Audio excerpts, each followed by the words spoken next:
It's 7:30. Good morning, I'm Ian Crouch with Hunter News. A pilot is recovering in hospital after crash landing his light plane at Putty, south of Singleton. The Australian Maritime Safety Authority was notified the single-engine plane was 40 minutes overdue yesterday afternoon after a large commercial flight picked up a distress beacon. It's understood the 62-year-old pilot was flying from Victoria to Luscantire Airfield when he was forced to make the emergency landing. He suffered serious head and chest injuries and was flown to the John Hunter Hospital for treatment.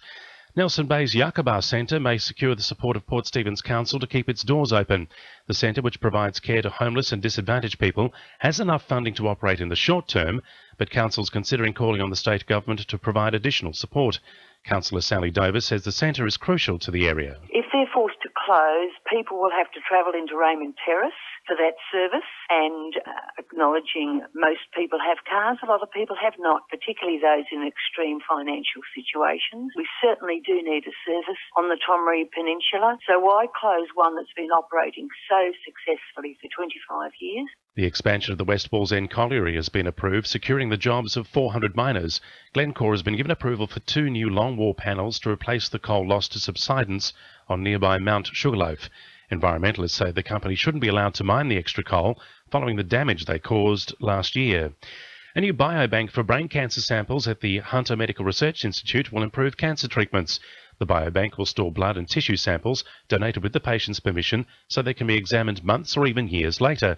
Oncologist and clinical research fellow Dr. Craig Getty says the bank will be more useful as technology evolves. We've been working hard to collect samples from as many patients who give us their permission as possible, but it's expensive. It requires a lot of careful time and attention to save the samples carefully, and as I said, we're very grateful for the Mark Hughes Foundation. Swimmers are sneaking into Newcastle's bogey hole for a dip, despite the popular spot being closed due to safety concerns. People are climbing through a metal gate to access the swimming hole. The Help reports a date still hasn't been set to repair the platform, which was dislodged during heavy surf in July. And the Independent Pricing and Regulatory Tribunal says Stockton ferry users pay one of the cheapest fares in the state. IPART examined the ferry fares across New South Wales and announced in its draft decision the price for the Stockton ferry should stay the same in 2015.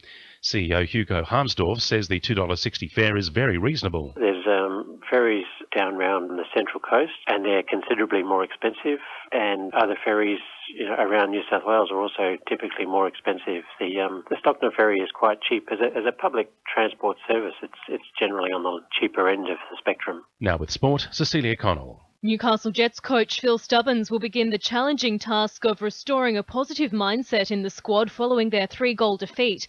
Standout player in the match, Scott Neville, may be replaced by Jacob Pepper after suffering a slight groin injury.